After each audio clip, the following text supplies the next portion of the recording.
ایک اور سوال، اور یہ سوال جو ہے وہ سائنس سے متعلق سوال ہے، تو ذرا دیکھ لیتے ہیں سوال کیا ہے۔ سورج چلتا ہے یا زمین چلتی ہے؟ سورج چلتا ہے یا پرتھوی زمین چلتی ہے؟ اسلامی اور قرآنی عقیدہ کیا ہے؟ Does the sun move or does the earth move? What is the Islamic and Quranic belief regarding this? تو قرآن اور اسلام کے نظریے سے کون سا جواب درست ہونا چاہیے؟ کیا زمین چلتی ہے یا سورج چلتا ہے؟ اگر سائنس کے اعتبار سے بھی دیکھیں تو سائنس میں بھی دو گروپ ہیں۔ کچھ لوگ یہ کہتے ہیں کہ زمین گھومتی ہے، اور کچھ لوگ یہ کہتے ہیں کہ زمین نہیں گھومتی ہے، زمین ساکن رہتی ہے ایک ہی جگہ، اور سورج گھومتا ہے۔ قرآن اور حدیث کے مطابق عقیدہ کیا ہے؟ اگر آپ کو معلوم ہے تو کمنٹ میں ضرور بتائیے۔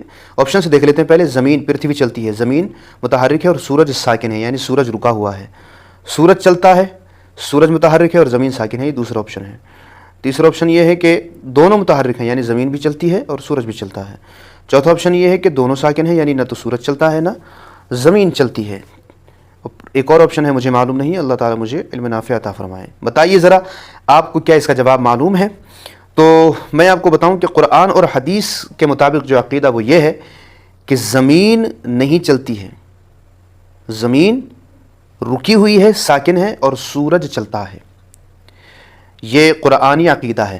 اور سائنس میں بھی ایک گروپ کا یہی کہنا ہے کہ سورج چلتا ہے اور زمین ساکن ہے، زمین رکی ہوئی ہے۔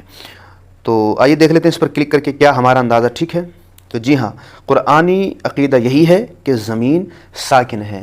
تو انشاءاللہ سائنس جب ترقی کرے گی تو ایک دن وہ بھی اسی نتیجے پر پہنچے گی کہ زمین ساکن ہے اور سورج گھوم رہا ہے۔